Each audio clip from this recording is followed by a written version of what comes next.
Hello. So I'm trying a little sound check. Looks like we're working. Can you guys hear me? All right. I'll let everyone come on in and get settled. And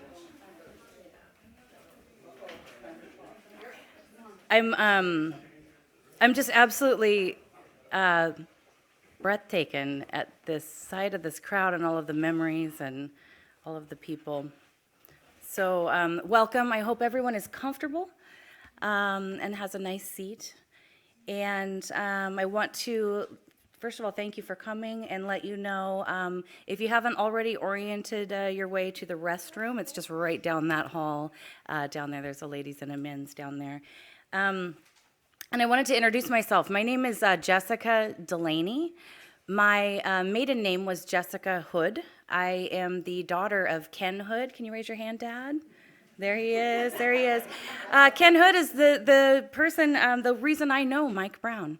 And I grew up in Old Shasta, right up the street from Pam and Mike and the whole gang, and I'm a product of hippies. And so it made hanging out at Pam and Mike's regularly just a great fit, being a product of hippies myself and finding, those that were like-minded.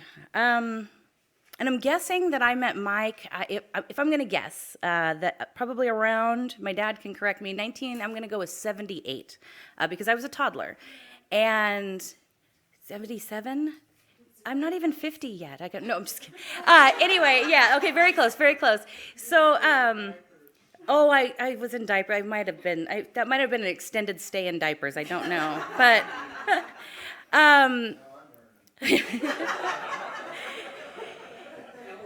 yes. Needless to say, Brooke became my sister, and Miranda my new baby sister, and I had cousins and all this because I considered myself part of the family. Perhaps I just imposed myself upon the Browns. I'm not quite sure, but I definitely felt like the adopted daughter of Mike, and I thought he really. That was a special thing for him until I read all of the memories that were posted with all the others saying, I was his adopted daughter. And I thought, well, hey, come on now, it was me.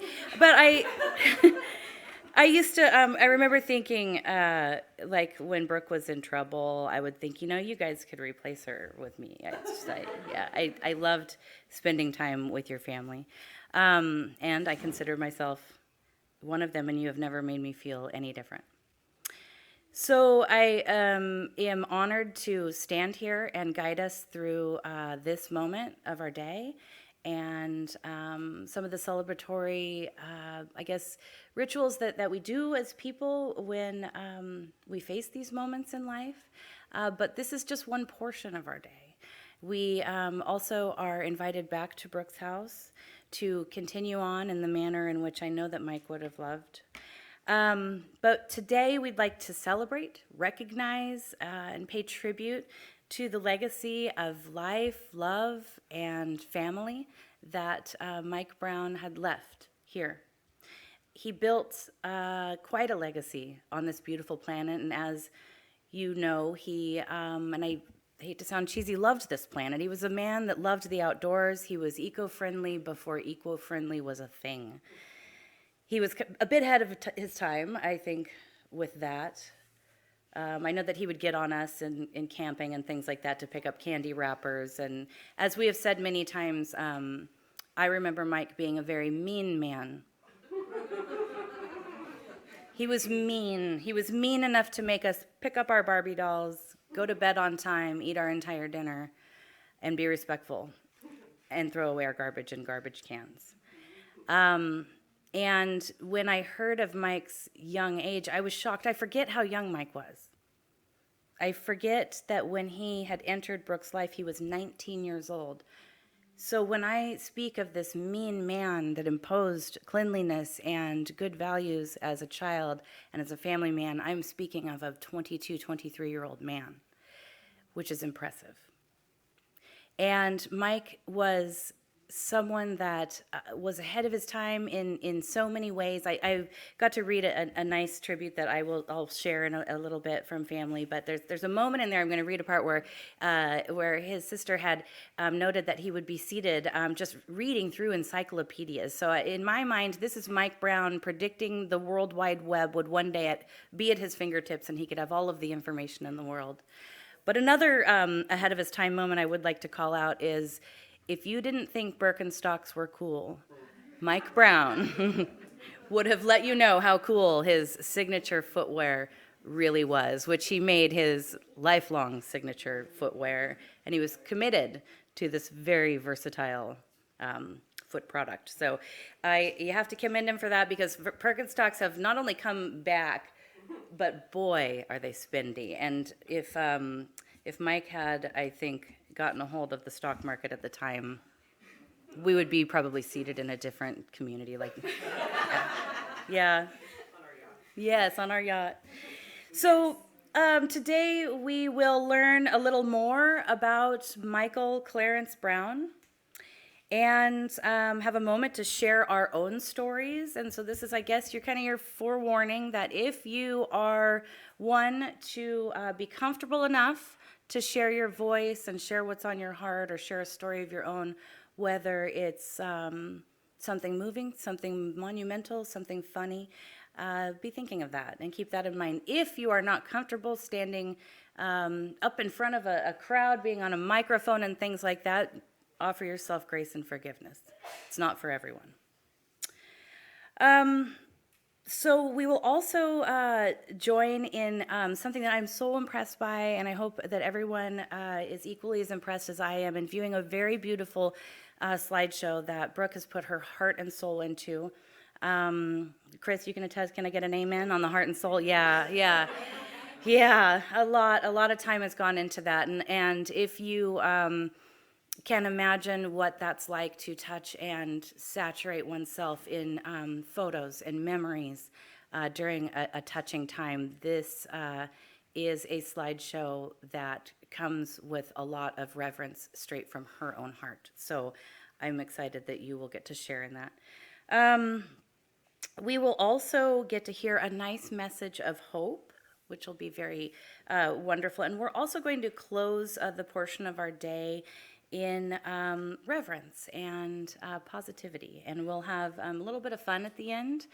And when we're done here, we will adjourn to Brooke's house and celebrate, and like I mentioned before, only the way that Mike would love best. I've prepared a few words of my own, and then I would like to share some information about Mike that I didn't even know, and that perhaps we could go way, way back, as this has been shared with us by his sisters. So first, I want to say again, it's great to see everyone. It really, really is. Every single one of your faces brings memories to me that are just wonderful. I remember trick-or-treating from Susan and Chris's house, and I remember playing in the creek at Peggy's house, and I could just go on, and torturing Cliff. I'm so sorry, with all of our antics and pranks. And I have so many wonderful memories, and each and every one of us have brought ourselves together here today by way of the relationship and the portion of our lives that directly or indirectly found an intersection with Mike Brown. And losing someone is heartbreaking, especially when it comes far too early and when it comes unexpectedly. And I feel that we all believe and hold our individual beliefs on how to comprehend and deal with this kind of heartbreak. And for me, I can't think of anything more comforting than faith.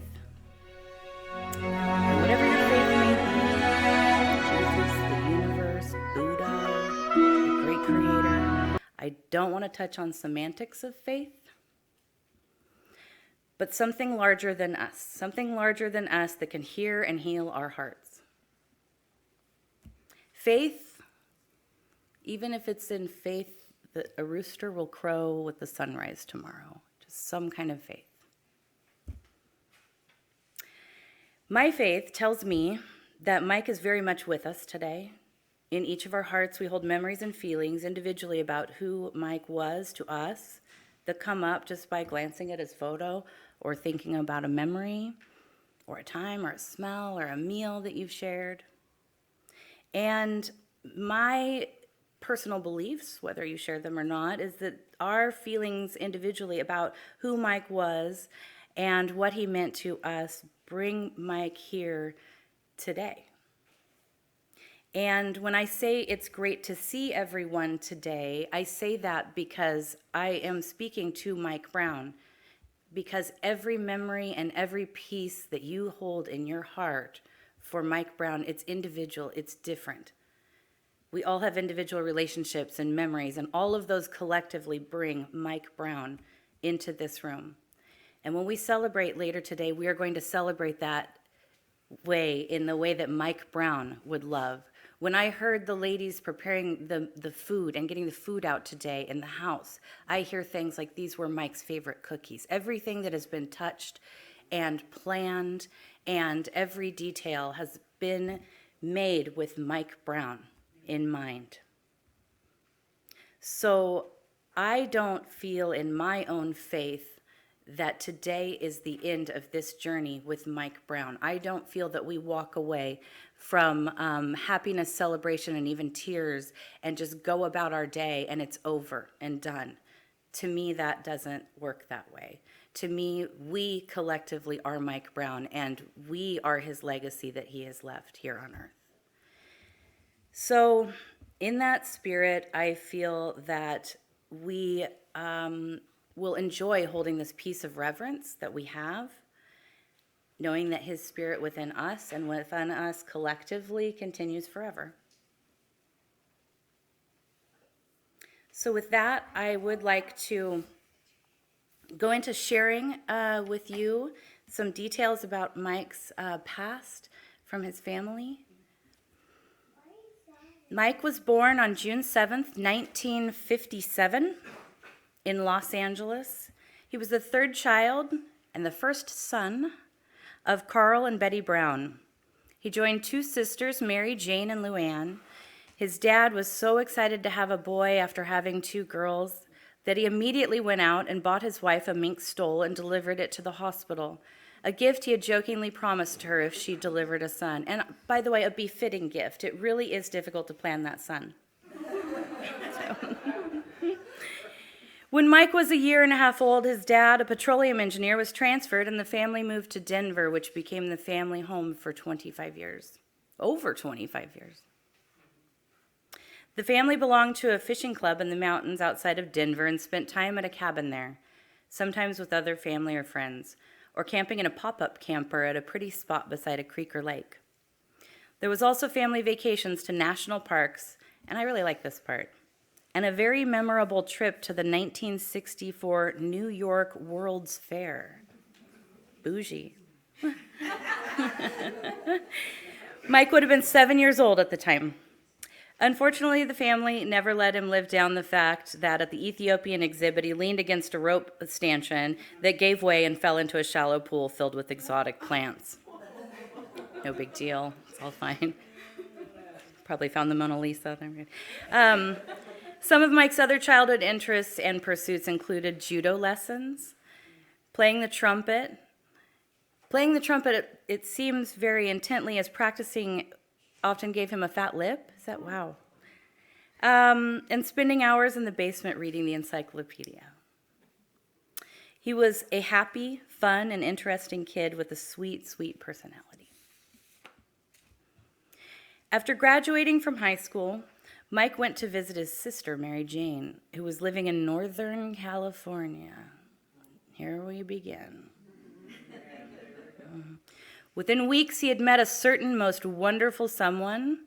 I like this part from the author, presumably at a party.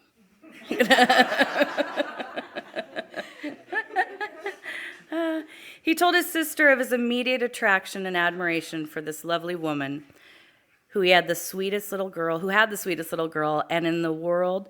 And soon Mike was off on the next chapter of his life, the chapter that lasted a lifetime with Pam.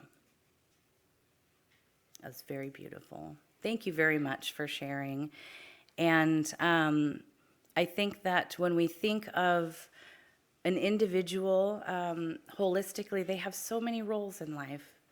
Roles as a brother, as a son, as a husband, as a father, as a grandfather, as a friend, as a neighbor. I heard that he was very enthralled with the neighbors, we have neighbors. Oh my goodness! Wow, yeah.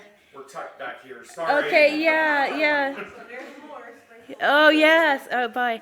And knowing Mike in my childhood as this mountain man in Old Shasta in this rural area, to think of this man that built this like social legacy of just everywhere he goes makes a friend, is just so impressive.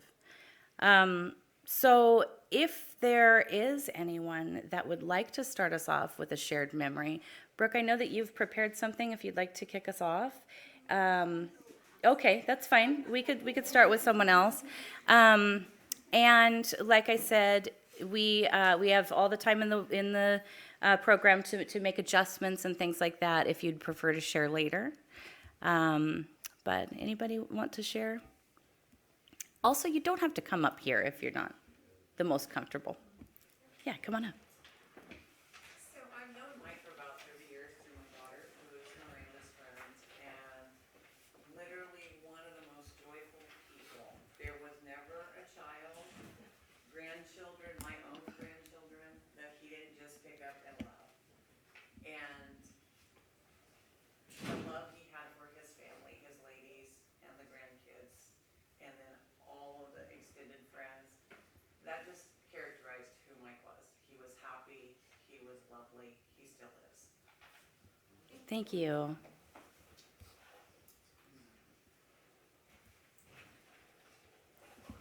Yeah, come on up.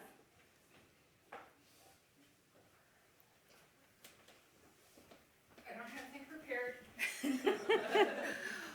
But I've been thinking about this. I want to thank Mike for taking Leah and myself, Leah sitting here, in when we needed help, and for raising my daughter with such love and such wonderful commitment to her. And she is his daughter, and always will be. And it's just something I could have never asked of anybody, and he did through all our hardships, all our he taught her to love camping. She's just his girl, she's just who he loved, and she was Miranda's and Brooke's sister, and that's that meant a lot, and I think it really made our lives. So anyway, I just want to say that, and we will miss him very much.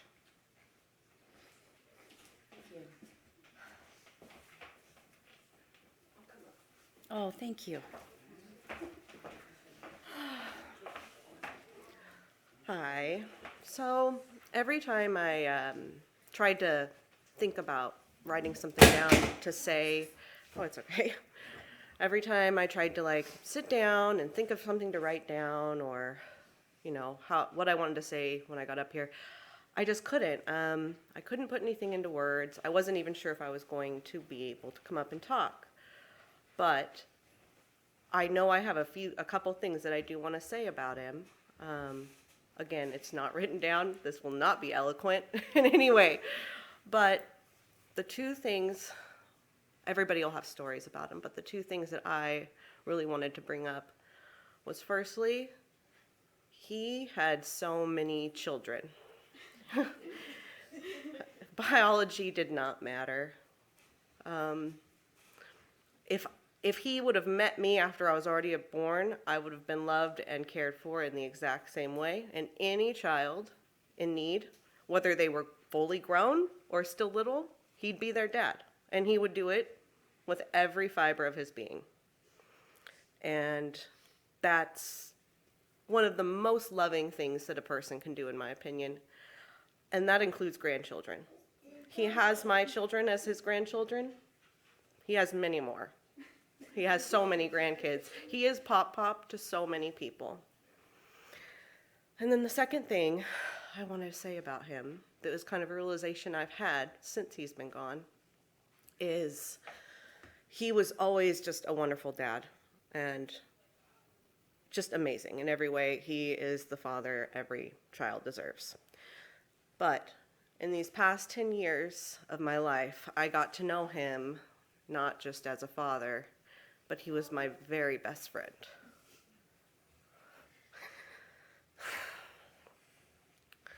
I saw him every single day, and I'm just so thankful for all the time I got to have with him.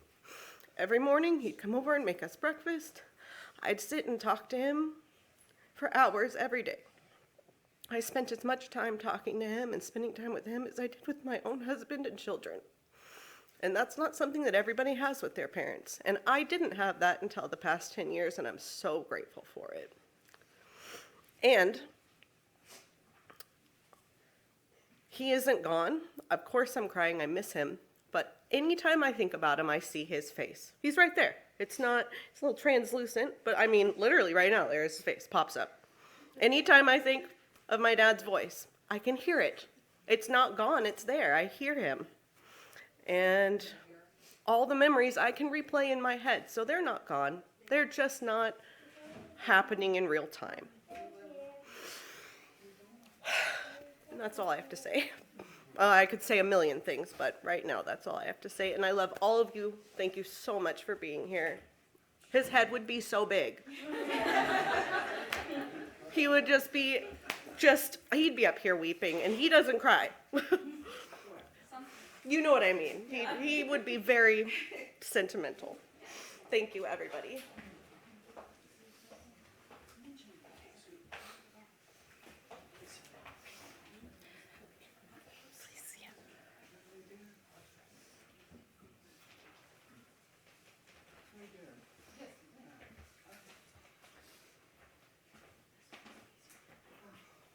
Hi, my name's Ken Hood. I don't have much to say. I just wanted to see what these people look like. Well, thank you. There's only 3 of them. Well, my daughter's over there.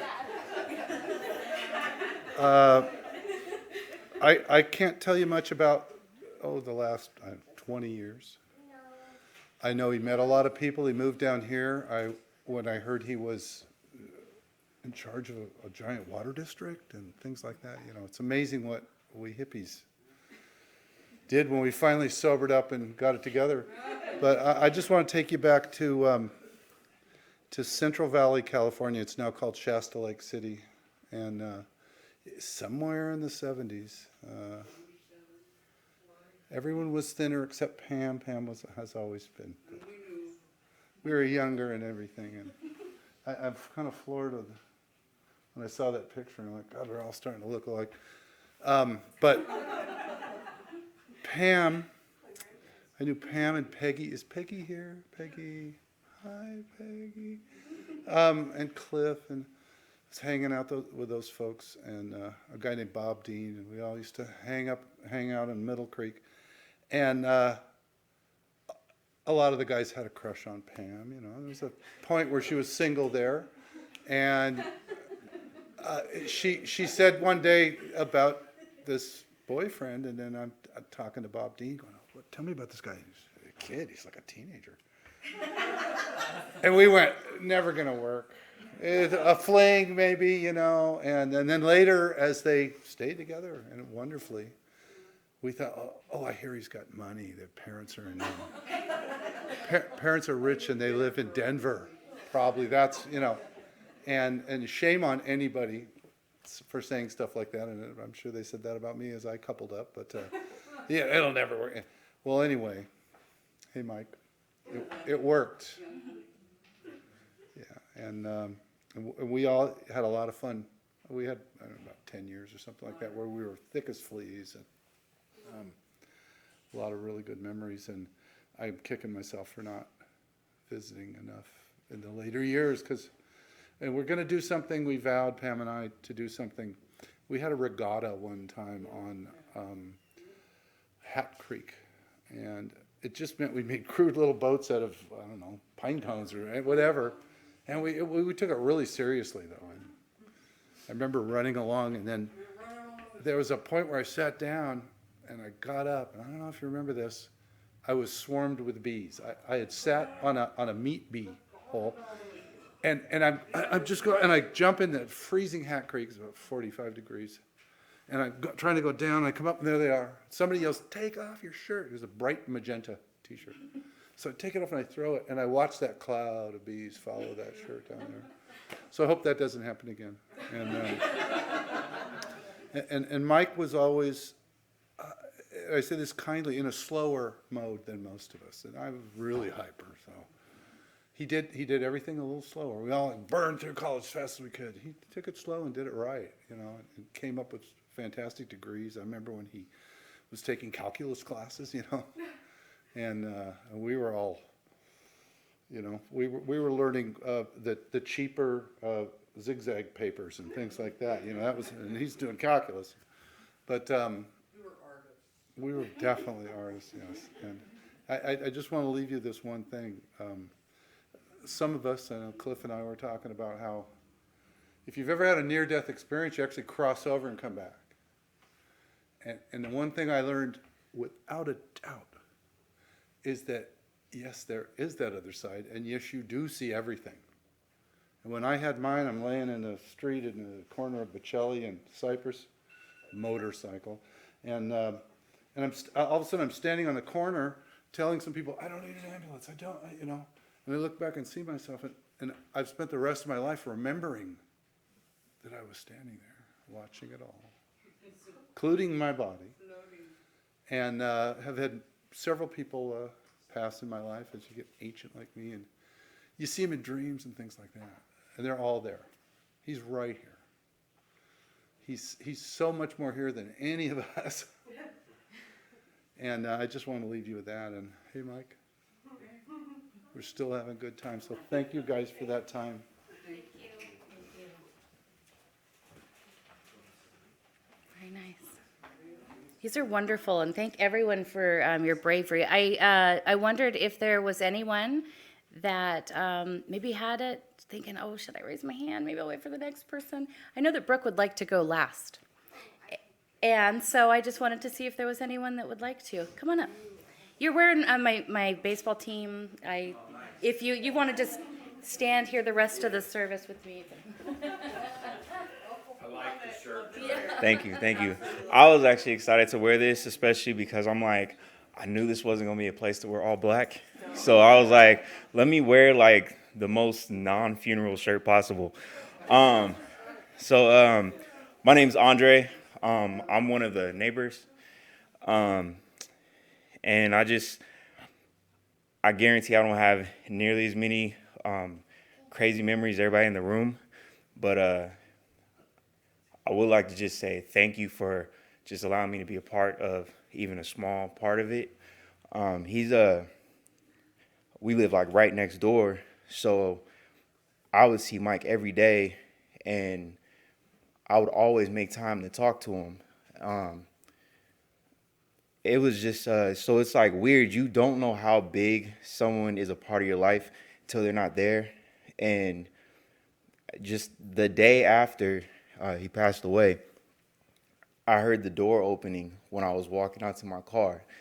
And I looked, expecting him to be there so I could say hi like I did every day and probably be late to wherever I was going because talking to him was always more important than anything else I had to do. I've eaten cold food because of Mike. I've started my day late because of Mike. Because it was always just good conversation. It's definitely, it's weird now, living right next door because that was part of my daily routine.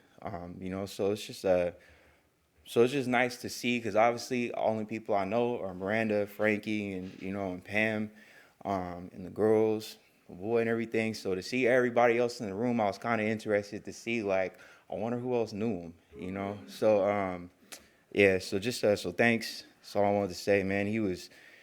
Mike was an amazing individual. So I'm glad to have just been a part of that. So thank you guys.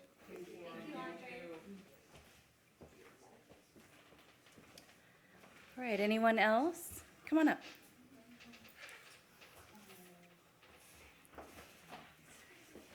I'll come up there with you. I'm gonna try to do this without crying. I know it sucks. We're neighbors too. We are, You and don't see me. I'm over there though. Yeah. But go ahead. I don't know. This is like my brother. We are just like how Andre is. Andre's right next to Mike. He's like, we're like our families are families. We Yeah. do meals together. We are definitely that child that Miranda has said he takes in. I don't know. We were like the youngins of the neighborhood. We would always do barbecues together, and oh my God, he had this famous. I'd walk up and I'd be like watering. He'd be like, "Hey, Sarah," just kind of like, "Hey," and I'd be like, "Hey, Mike," and just like Andre said, I'd be like, "You're there for a good 20, 30 minutes." We'd talk about everything, man. He gave me he talked me into growing my own weed. This dude, He did talk to you about that. I remember that did. He gave me conversation, two too. of his clones, man. It was the best weed ever. I'm not gonna lie. I'm not saying anybody should go do it. I'm just saying, like, it was some good stuff. I think I was there for that conversation. Yeah. But I was like, I don't know if I'm. You guys can keep on talking. Yeah. But go ahead. But man, he always, anytime there was a thing, he'd be like, "Hey, how's this? How's that?" And I'd be like, "Well, I got to do this and I've got to do that." And he's like, "Well, if you ever need my help, I'm always there for you." This dude, I didn't grow up with a dad. I mean, well, not much of one. And it wasn't quantity of time with Mike, but every moment was quality. He lived his life with intention, and I don't know if he intentionally meant that, but seriously, I just think he just kind of went through the day, and I've never, you know what I mean? Like, everybody's always like dirty hippies and this. That dude was hippie to the core. Even my girlfriend who couldn't be here today, she's like, "Man, if I could live and die like Mike, that would be the dream." Just because he did. He unapologetically was Mike. He did whatever he wanted to do. He did it on his own time frame, and to be honest, I don't think I would be half the neighbor I was if I didn't take a note from his book. And mine. I don't, I'm cool. sometimes. He's cooler than me, but He I is. guess. I mean, in his absence, I guess. He's cool, yeah. Yeah. I think he's Yeah. cool too, though. But no, I mean, and just like Andre said, it's like, I live like right kitty corner, and my door's open and I can see his house, and every morning I'd see him walking out there, and he'd open up the garage and there'd be Rex running by his feet, and Or throwing the ball. yeah, my dogs would go ape about it, and yeah, and so then it's like, now I look at the door, and it's just like that next morning and the morning after, and I just kept saying, like, I can't believe it. I was just like, wow, I'm finishing your words for you. I You see that? appreciate it. We're simpatico. Mm-hmm. Yeah. I looked out there and I just would always wait to see him. And it just was really, I don't know, like I've had a lot of loss in my life, but when Mike left, it was like a dad. It was very quality time. Like my wife said, he was the grandpa of the cul-de-sac. He was. That dude would always be like, "Hey, I'm smoking something. You want to try it?" And he's, I don't know if grandpas do that though, but it's I don't okay. mean smoking. I meant meat. Oh, okay. God. I don't know if grandpas do that though, but okay. I mean, calm down. He wasn't always like, "Hey, bro," like, Well, you didn't specify that. I don't. Yeah, ribs, Ribs. meats, Okay, cool. roast. Okay. all that stuff. Okay, go ahead. But there's definitely like he's missed. He's missed by all of us, and I don't have the years I have that a lot of you have, and I feel like I really missed out on that. But again, it was the time I did have with him. He became somebody very cherished in my life, and I thank you for sharing him. I like to say the same. And actually, when we first moved in to the cul-de-sac, he was one of the first people to come out and greet us and say, "Hey, how you guys doing?" And actually being one of the longest in the cul-de-sac with you guys. It was a great addition to have Sarah and Dre come in, and how much you guys have impacted us too, you know. And Mike is a great dude. There were some times when my mom was 2 years ago, my mom passed away. And Mike talked to me and got me through a lot of hard times. So I'm grateful to have the experience that your dad and the knowledge that your dad was to talk to me about, just a shoulder to lean on, you know, because I know how you feel, and I know how all your family feels too, to lose somebody that important in your life. So that's all I have to say about that.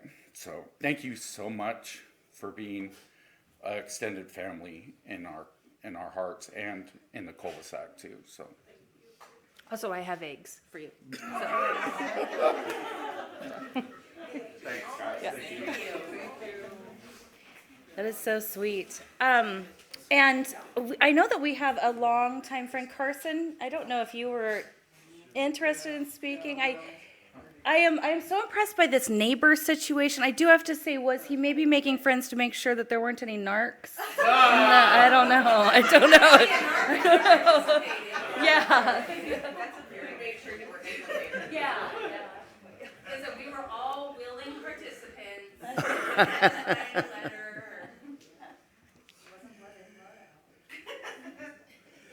I wasn't sure if I could do this. I have a little bit of social anxiety disorder, so. But you really only have one first best friend. And I met Mike in 1969, probably. 5th or 6th grade at Dow Elementary School. And there were a bunch of kids that used to come over to my house at lunchtime and jump on my trampoline. And I would sell them the frozen pizzas my mother had bought me for coming home for lunch. And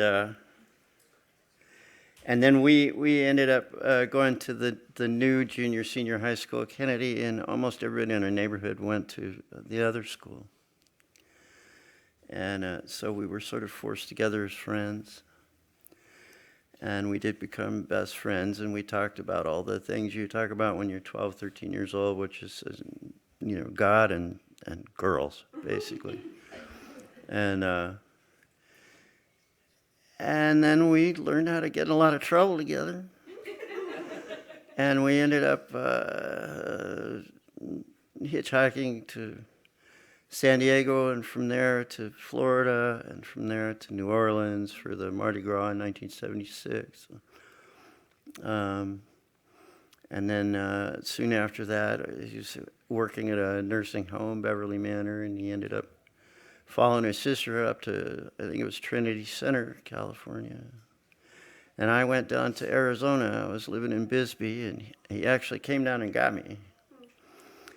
And we hitched from Arizona back up to Central Valley. And I was there probably not quite a year. I was at the Hat Creek Regatta.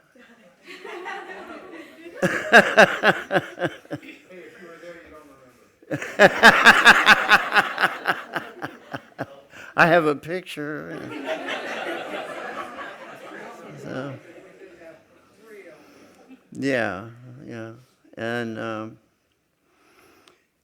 And so then over the years, we've made contact numerous times, camping trips on the Grand Mesa, and Mike and Pam lived with me in Reno for about a year, and up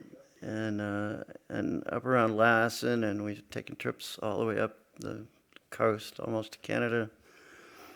And as time went on, we seemed to see each other about every 7, 8 years, something like that. So I'm jealous of y'all who've had him more recently, you know.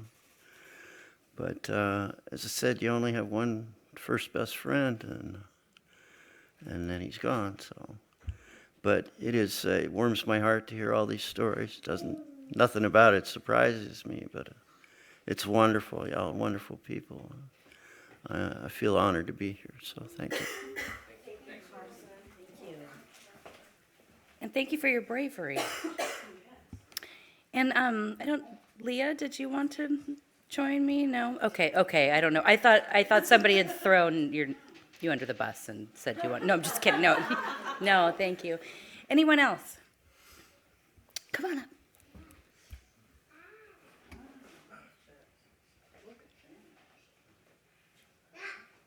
You brought a show and tell. Yeah. My name is Grant.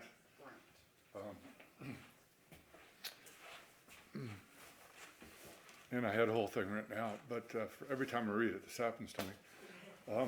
I met Mike in 2000. There's a side of Mike. I know he was a loving man, and he was also, in my opinion, a genius. I worked with Mike in a technical environment.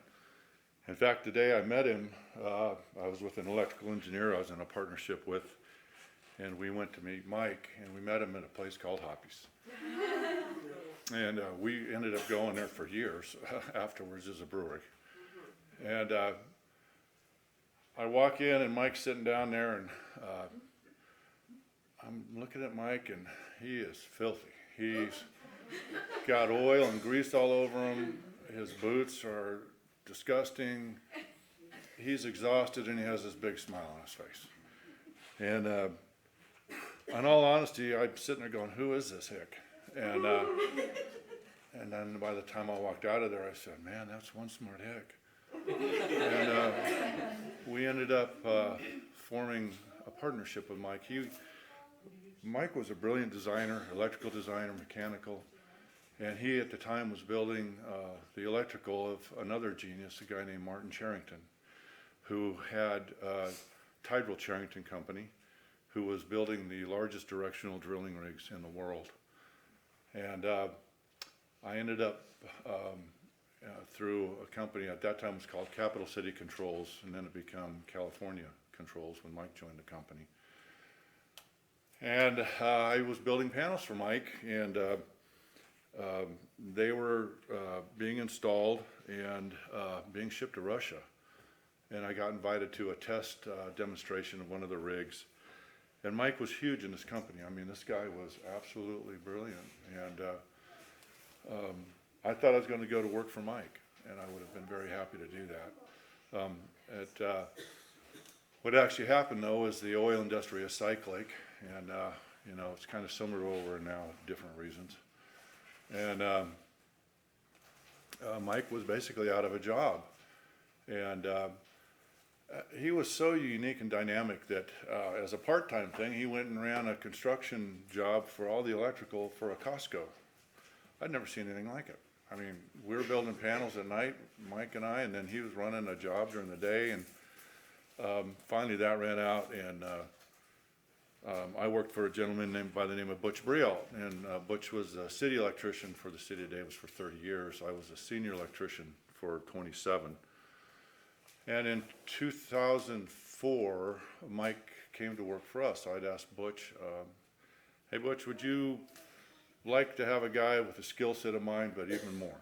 And Butch, if you knew Butch, "Oh heck yeah, I'd like that, Grant." So Mike came on board and was, I was technically his boss, but I was never Mike's boss. We were partners in everything we did.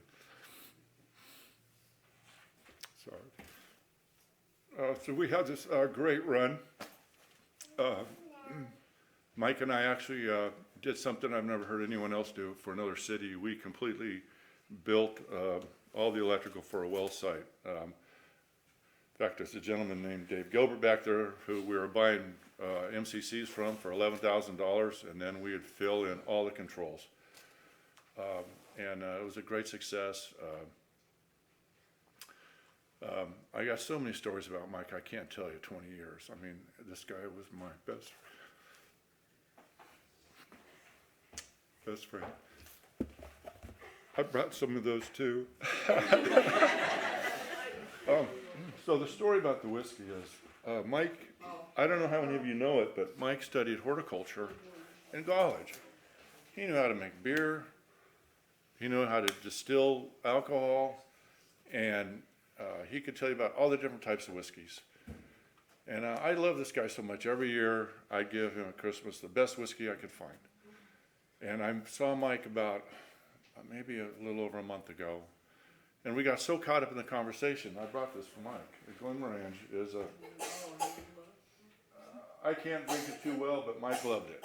And he called me a baby whiskey drinker because all I could do was drink Crown Royal. Well, Grand, you got to grow up sometime. So there's one more quick story. Just my parents passed 11 years ago, and my sister and I were taking care of them in the Pocket area in Sacramento. And my sister was out of town, and I was out of town, and Mike said, "Hey, I'll stop by and check in." And he never met him, you know. Hey, okay, Mike. Well, my parents tell the story that the doorbell rang, and there's a gentleman with 2 bags of groceries. And he said, "I'm Grant's friend, and I'm here to cook you dinner." That just doesn't happen.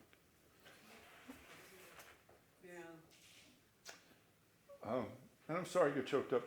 The good thing is, Mike will be with me forever in the same way. I get this big smile in front of me.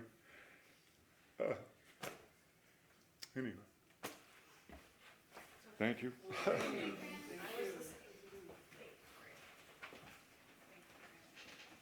Thank you. Anyone else? Or should we pass the baton to Brooke? Okay. Do you guys want to come up together? No? Okay. Oh, she'll interrupt. Okay, yes. It's fine. We all know our limitations. Hopefully I'm not too short for this thing. Oh well. Yeah, he was pretty tall. I always hugged his waist. So I'm just going to read a little poem that I found that I thought was so perfect for this moment. First, I want to say thank you, everyone, for being here. It's so wonderful to see all of your faces and give you all bear hugs. You know, that was one of the first things he taught me was how to do a real bear hug. So I give my God saw you getting tired, and a cure was not to be. So he put his arms around you and whispered, "Come to me." With tearful eyes we found you, peacefully passed away. And although we loved you dearly, we could not make you stay.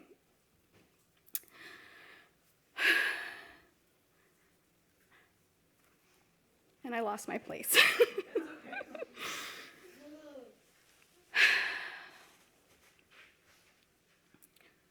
I wrote something else in here. I have no idea what it means.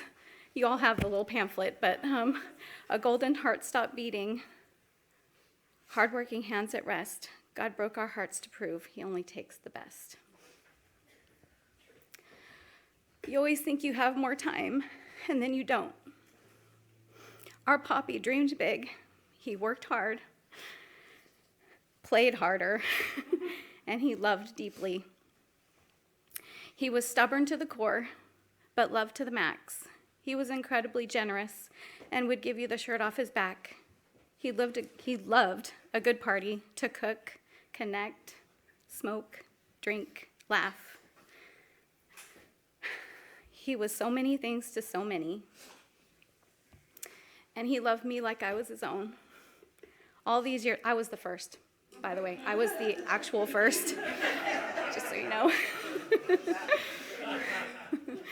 He raised me with love and respect, kindness. He taught me how to love and appreciate all kinds of music, how to question the world, and also how to appreciate the world, even with its imperfections. He was so open-minded and so open-hearted, and if you were his friend, you were his family, so we're all family here. And if you were lucky enough to be his family, he was fiercely protective of you. He'd go to bat for you. He'd drop at the drop of a hat. Don't mess with his clan.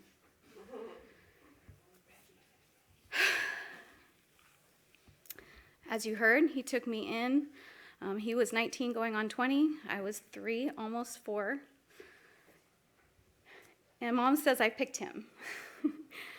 Because when I met him for the first time when I was 3, apparently I liked him so much that I showed him all of my clothes. I brought out each piece of clothing and showed him all of my clothes. And she says she knew right then he was the one. And she says I picked him. I know it was more than that, but I don't mind taking the credit for it either. And on a side note, Chris, the next time I do a fashion show, just know you're very special.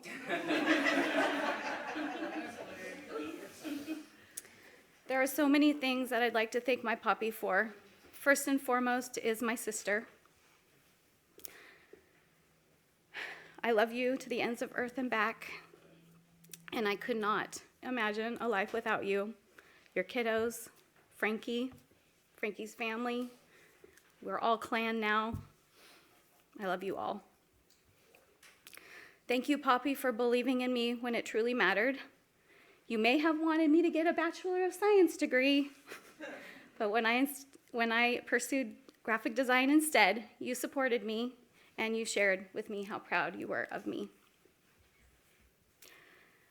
Thank you for the many trips, get-togethers, teaching me to love my friends as family. You know who you are out there. And thank you for recently teaching me how to use a saw and to build a fence. I still have the messages you left me, giving me kudos for the deck and the pottery bench I built. I have more projects in mind to make you proud. I could stand here all day and thank you for the many gifts you have given. But we have a celebration ahead of us with food and drinking, with all the things you love and all the peeps who loved you. I love you, Poppy. I miss you to the ends of the earth and back until we meet again. Thank you. Beautiful.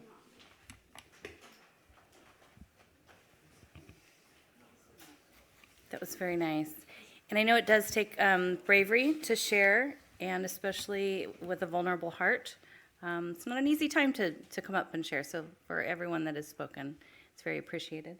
Pam, did you want a moment with the crowd? If not, no pressure. You know what, while you're getting that up, I can't get over the neighbors, okay? I can't get over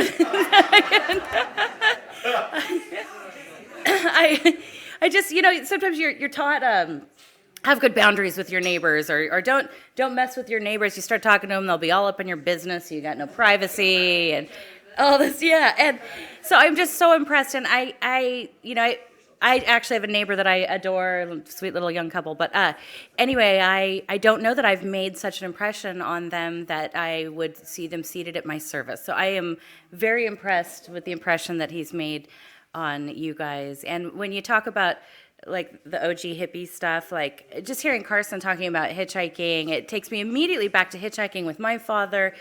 And I think like this is real stuff. I mean, this is real hippie stuff. And I remember talking about being a hippie at a workplace, and somebody saying to me, well, you don't look like a hippie. And I said, well, you know how some people are like born Jewish and some people like convert to becoming Jew. I'm like born hippie, like it's in the blood. There's nothing, I can't take away the memories of hitchhiking and things like that, and all the lovely things that you guys raised us with that made us very creative and open-minded people.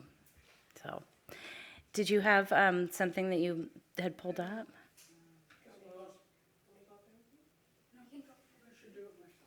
Okay. Thank you. I know. You could even do it from your. You could do whatever. I think I do. You know, everything I've been hearing from everybody here is, I know that he can't get his head out the door. I mean, from the get-go, he's just like, oh, thank you. I am so cool. I mean, you know, we love them all, you know. And I had something to say. I wrote it out of nowhere one night, and it just, you know, we used to talk about this one commercial we liked, and it was about, hey, Mikey, he likes it. Hey, Mikey. You know, and that's what I said. I said, hey, Mikey, I hope that you really like it. By that, I mean just being a soul without the physical problems. That being you, being who you were, weren't, and are now. Get that? I think.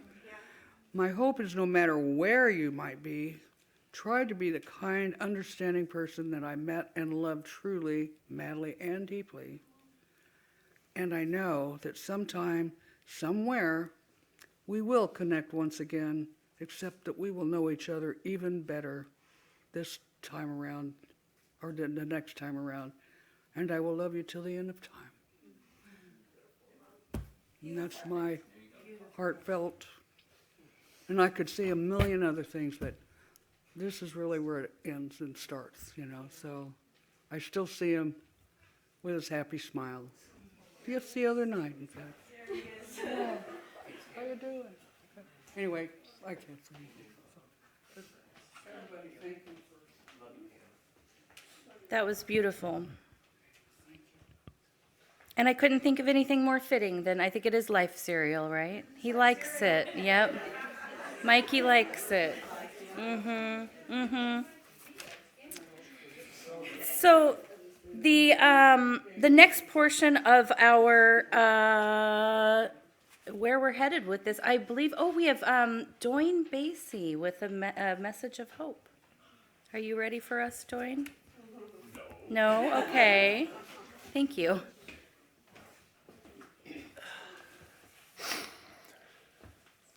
I've heard a lot of things about Mike. A lot of them I didn't know. Where do I begin? And what do I say? Mike was a good guy. He was a crazy friend, I learned today. Yeah, he was a character. He was an operator.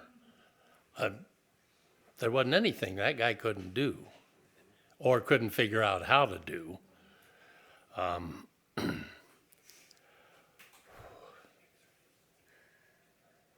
He was very thoughtful. The first time Mike and I met, or the first time Mike met his brother-in-law, he just accepted me right away.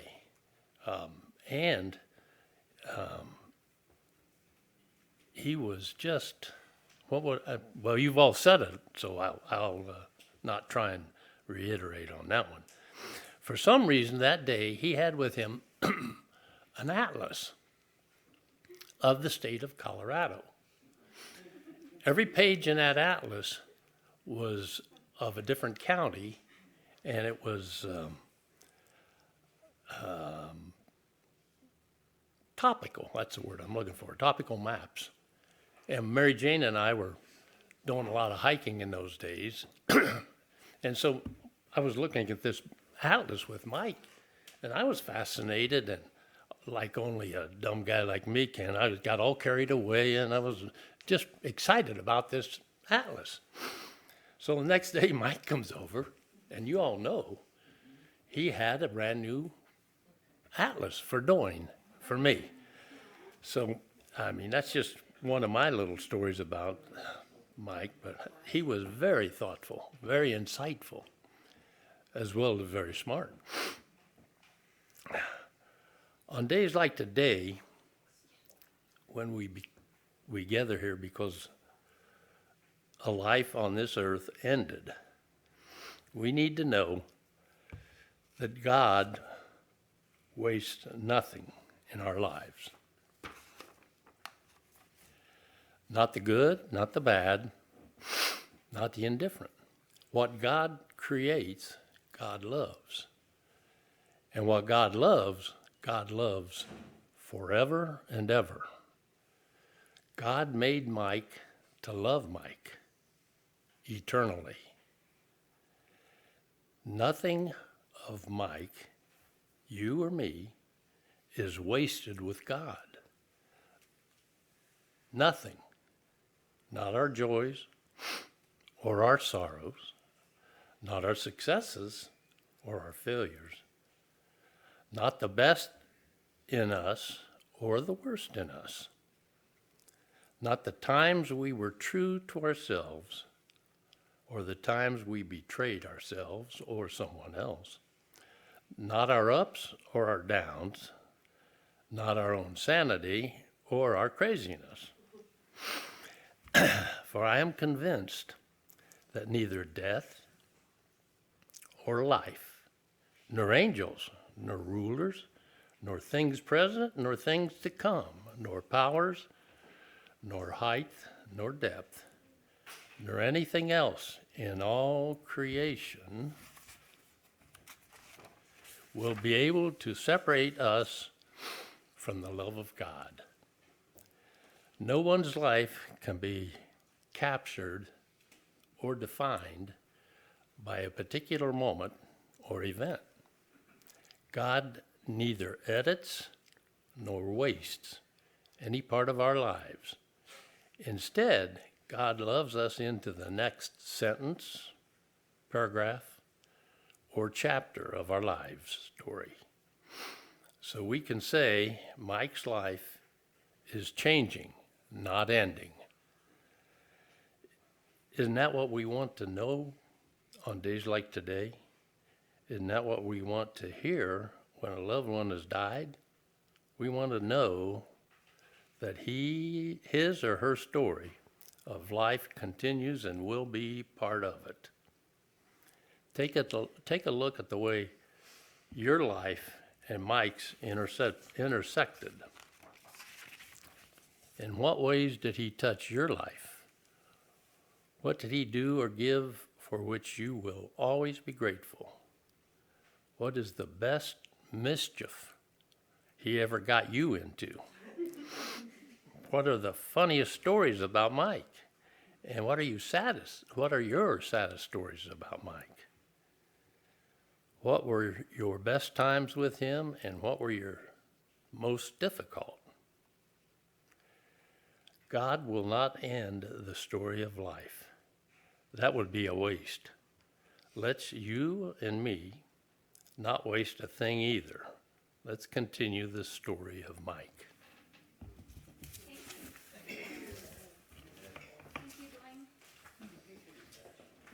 That was beautiful. Thank you.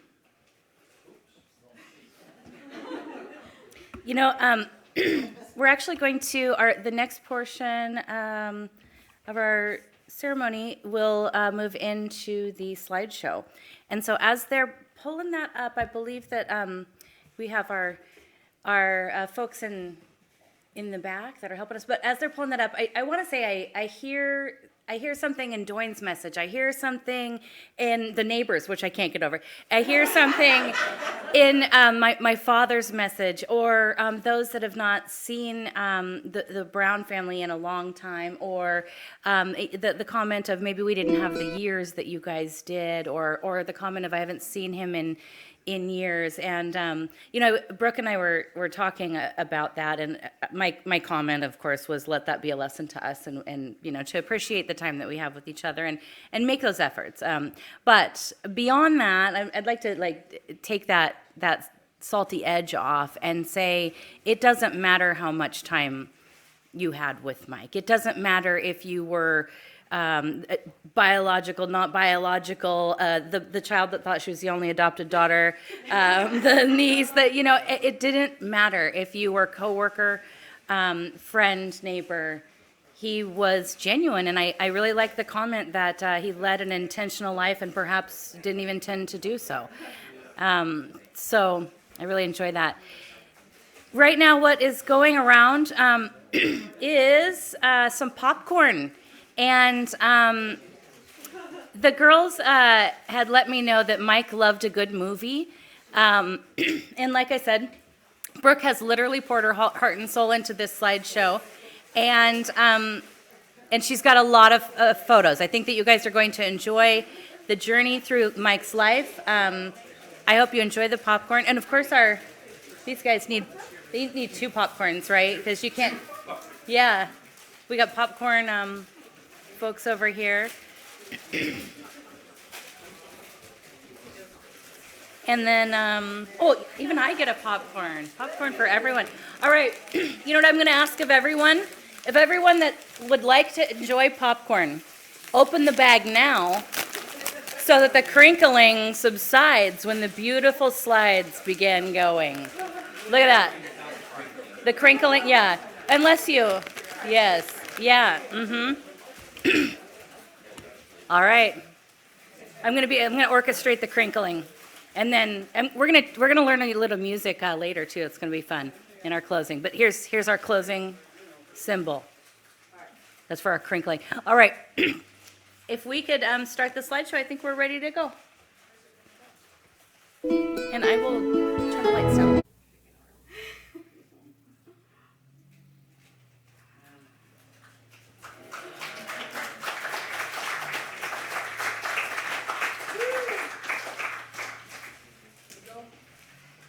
That was beautiful, Brooke. You did very nice, and it was very nice. And we could have the lights back on or not. It doesn't matter. I was getting kind of cozy in there, and I hope that you guys saw that the Birkenstock comment was no joke. Yeah.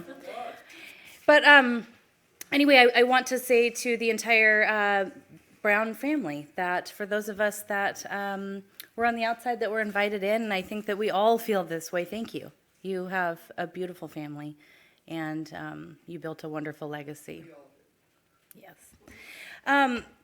And so for our final little, I guess, activity, our little dog and pony show, Brooke and I, when we were little girls, often did exactly what we did today, and we go off into a room and we write a little skit or do something silly and come out and make these poor parents of ours be the audience. And so we're going to do the same thing to you, but you get to participate. And I want to talk a little bit about the journeys that we have I've gotten to take with Mike today in just this moment, and it doesn't end here like we talked about. Like Dwayne pointed out, that was very, very poignant.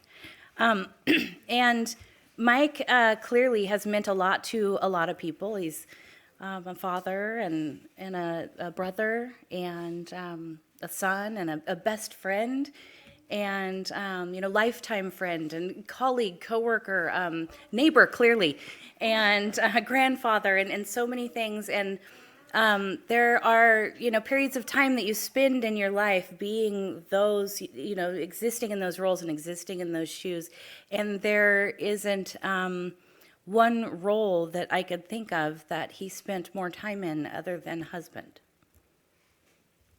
And you were a wonderful wife to him, Pam. That's nice to know. Yes.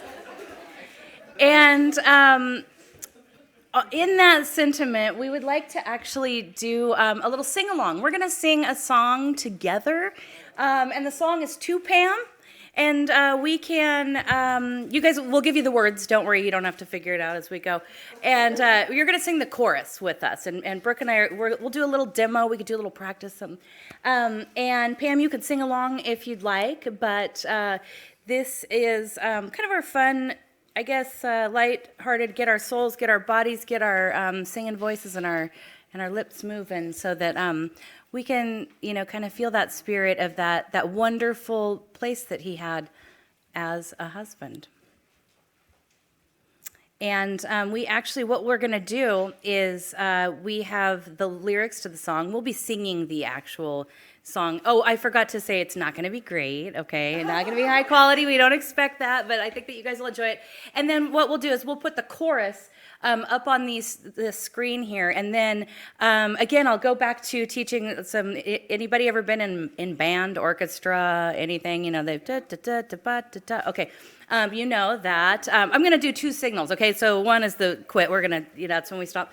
But the other one is when it is your turn to sing the lyrics that will be on the screen there, I'm going to point on up to the screen, and we're going to go like this, okay? But we're going to give one round where you don't have to. Brooke's going to demonstrate your part. So I'm going to begin by singing. Brooke will join in if you're still in. If you're not, okay. Oh, she is so brave. This girl is brave.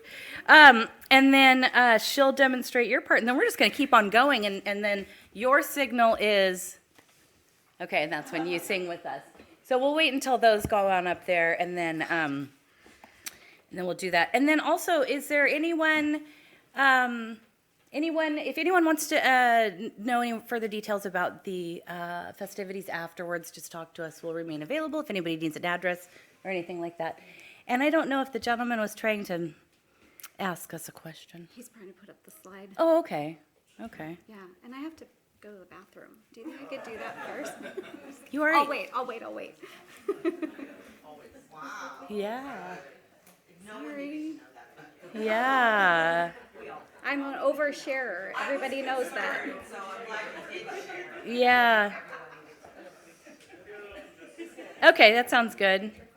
I know there's so many, when I was seated, there were so many things that I was thinking of, like memories, Mike memories, and I thought, for some reason, a lot of my Mike memories surrounded candy. I don't know why he... Snickers. I believe that I experienced my first pack of Rolos with Mike Brown. But I was just telling Chris how Rolos, they don't come in an even quantity in the package, and she's mean. When she was little, she was mean, and she would take... When there was 5 rollers, she'd get 3 rollers. No, I'm just kidding. Anyway, she also used to be taller than me. Yeah, no, she's not mean.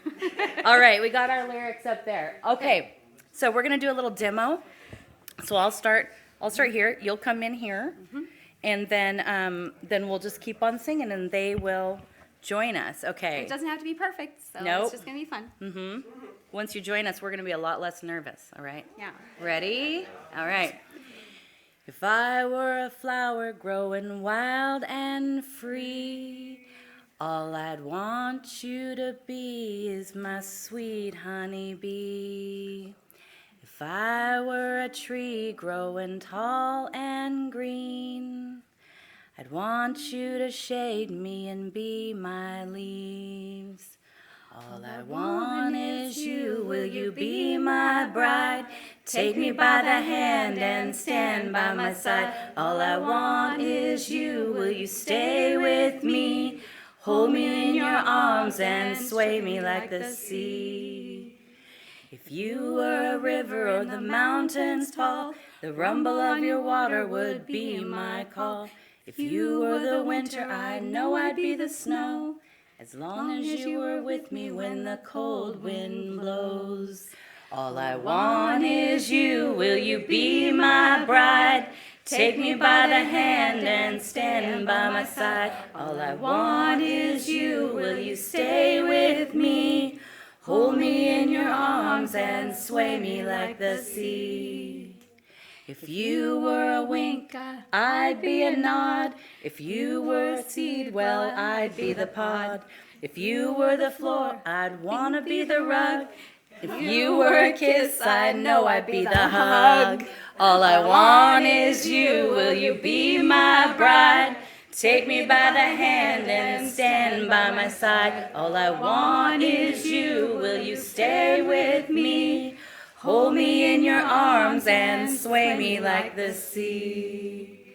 If you were the wood, I'd be the fire. If you were the love, I'd be the desire. If If you were a castle, I'd wanna be the moat.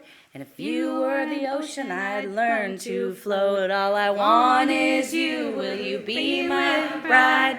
Take me by the hand and stand by my side. All I want is you, will you stay with me? Hold me in your arms and sway me like the sea.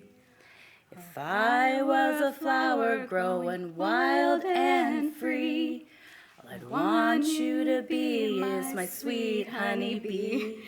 If I were a tree growing tall and green, I'd want you to shake me and be my leaves. Thank you, guys. Oh, not too bad. You guys are amazing. We should go on the road. Hopefully not in venues like this one. This was really nice. That was great. You guys did a good job. Thank you for participating in the song. Thank you for sharing. Thank you for your bravery, your heart, your genuine words that you offered us, your presence, for even attending. And on behalf of the entire family, thank you to all of those that have traveled from far away. Thank you to all of those that have been a friend and companion and neighbor and coworker and all of those things to Mike. And thank you to all of those that will continue to share the legacy that he's left here in your hearts. So I hope to see you all back at Brooks for the real stories. Thank you, guys. Yes. Oh, yes, thank you. Thank you. Yes. Yes.